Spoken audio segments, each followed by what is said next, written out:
This is question 8 from tutorial 4, Engineering Dynamics.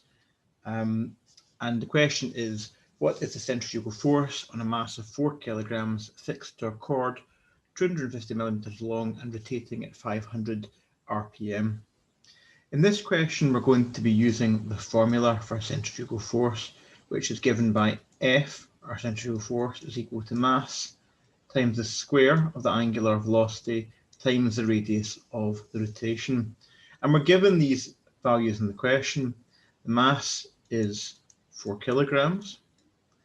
The angular velocity is 500 RPM.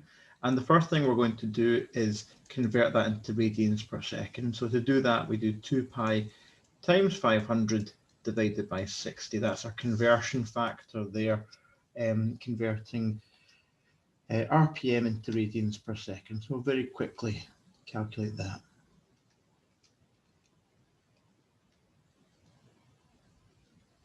And that's 52.360 to 3 decimal places radians per second. Now, you can certainly keep the value stored in your calculator, but we'll use this value to 3 decimal places here. And we're given the radius in the question as well. The radius is 250 millimeters. And of course, we work in meters for these types of questions, so we convert that to meters straight away, and that's 0.25 meters.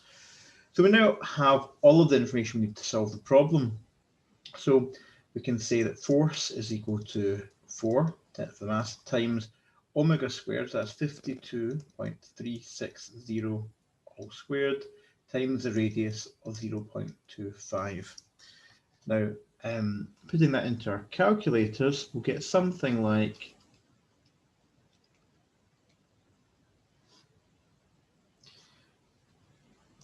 2,741.557 newtons. So I use the exact calculator value for omega there. So you may have something slightly different if you rounded it to 3 decimal places, but it should be in that region.